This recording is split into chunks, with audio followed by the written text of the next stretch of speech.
what is this moment here to teach me? I would have poured myself into work, shut it down. Instead, I sat with it. We are wired for connection. Let's be honest.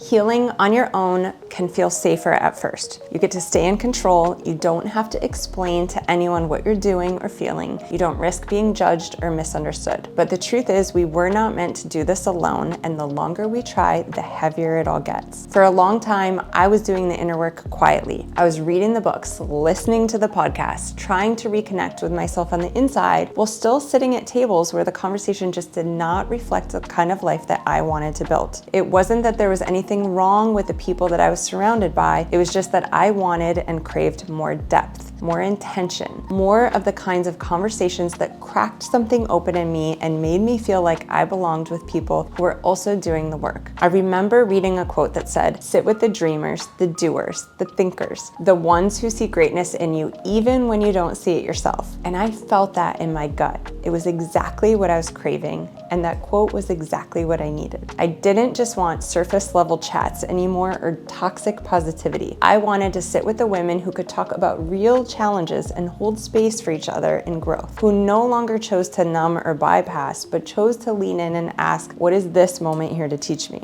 I remember a specific moment when I felt triggered by a conversation, and in the past, I would have distracted myself. I would have poured myself into work, shut it down. Instead, I sat with it. I journaled. I asked, what is this moment really about? What old wound is being activated here? What does this moment want me to see that I've been avoiding? And in this experience, I realized these conversations were no longer scary. They're sacred. And when I started having them with other women, real, whole, messy, powerful women, everything shifted and changed in my life. I realized we're not supposed to do this work in silence. We are here to walk it together. Because the truth is, the woman listening to this right now, might feel alone, but she's not. She might think it's easier to fall back into old patterns, but easier isn't the same as ease. It's just more familiar. Real ease, that lives on the other side of conscious choice, of changing the setting in your compass, of noticing in the small moments and asking, am I choosing the old path or the new one that's right for me? And no, this isn't your fault. We were never taught how to have these conversations. We weren't shown how to map the connection between what our nervous system is doing and how we're actually feeling on the inside. We've been handed a broken model of self-care, self-growth, and community, and it's not working. At the time that I was going through this work, I didn't have someone to guide me through it either, so I became that person for myself. And over the last decade, I've done the work to pair what the soul is calling for with the science that confirms. We are wired for connection.